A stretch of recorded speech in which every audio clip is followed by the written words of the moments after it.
ప్రేమ వలన కార్యసాధకమగు విశ్వాసమే ప్రయోజనకరం ప్రతి క్రైస్తవులు. ప్రియమైన వారులారా, ప్రేమ వలన కార్యసాధకమగు విశ్వాసం అనగా ఏంటి? క్రియలు లేని విశ్వాసము మృతం. నీవు చేసే విశ్వాస సంబంధమైన క్రియలలో పరిపూర్ణమైన ప్రేమ, దేవుని ప్రేమ కలిగి ఉంటేనే నీకు ప్రయోజనకరమవు. ప్రియమైన వారులారా, అనగా ఏంటి?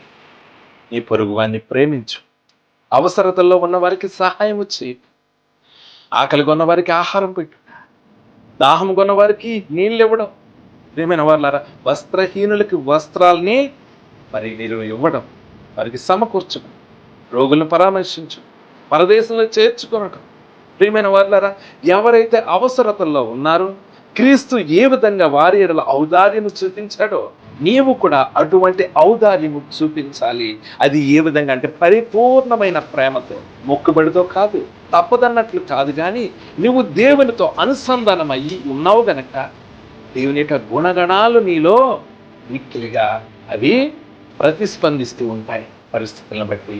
ఒకవేళ నీలో అటువంటి ప్రతిస్పందన లేకపోతే నువ్వు ప్రార్థించాలి, ప్రభువా నీ పోలికగా నన్ను మార్చాలి. ప్రియమైన వారులారా, యేసుక్రీస్తు అంటున్నారు ఏమిటంటే, నేను లోకానికి వెలుగు ప్రకారం మీరును లోకానికి వెలుగు. మరి నువ్వు వెలుగుగా ఉన్నావా? ఎవరైతే అవసరతల్లో ఉన్నారో వారికి ఈ సృష్టికర్త యొక్క ప్రేమను నువ్వు వారికి కనపరచు వాడవై ఉన్నావా లేదా? లేకపోతే ఆ యొక్క విశ్వాసము మృతం.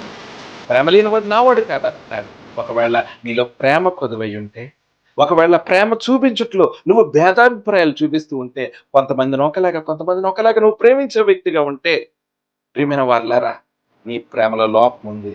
నిన్ను వలె నీ పొరుగువాన్ని ప్రేమించు అనే దేవుని ఆజ్ఞను మీరుతున్నట్లే అది పాపమే. కనుక మనము సరి చేసుకోవాలి, ప్రార్థించాలి. ఆయన ప్రేమ మనలో నుండి పొంగి పొరలాలి. ఆయన ప్రేమ మన ప్రతిస్పందనగా ఉండాలి. ఎందుకంటే ఆయన ప్రేమతో ప్రతిస్పందించాడు, మనం కూడా ప్రేమతో ప్రతిస్పందించాలి.